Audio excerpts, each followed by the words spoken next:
different kinds of chemical analysis, things that we were able to find.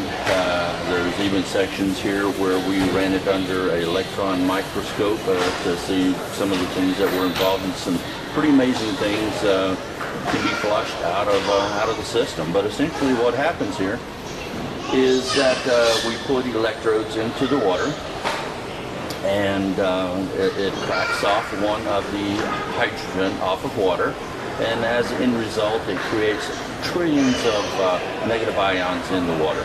And with that, the skin is very porous, and it's kind of like a sponge. You can bring things out. I mean, we sweat things out all the time, we sweat toxins out, but things can also be absorbed into the body.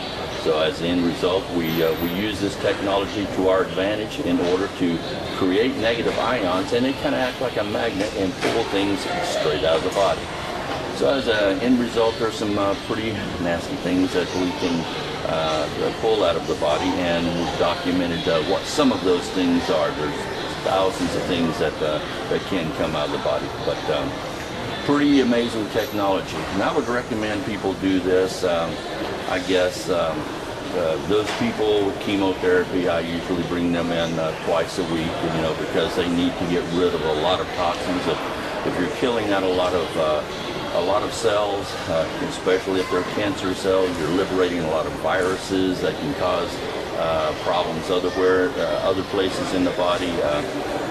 There'll be a lot of pesticides and things like that we need to get rid of. So you really need to stay ahead of the curve of detoxification once you do kill out a lot of those cancer cells.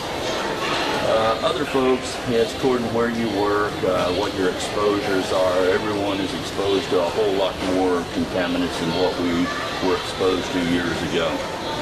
And I won't get on that soapbox, but that'll be a different lecture that we can get into. But what happens here is I would imagine about the third or fourth time that a person does this is usually the worst, and then it starts declining after that. And people ask me all the time, how often should I be doing this? Well, it's according to your system, how many antioxidants you're drinking or eating, and on and on. So there's a lot of variables there, but what we have here is that most people will come in about once a week, once a month, and just to kind of stay ahead of it. If they start feeling a little ill, or if they've just or they've just gotten over the flu or some type of illness like that, it's better just to come in and electrically take some of the toxic load off of the body, so that you can progress much better.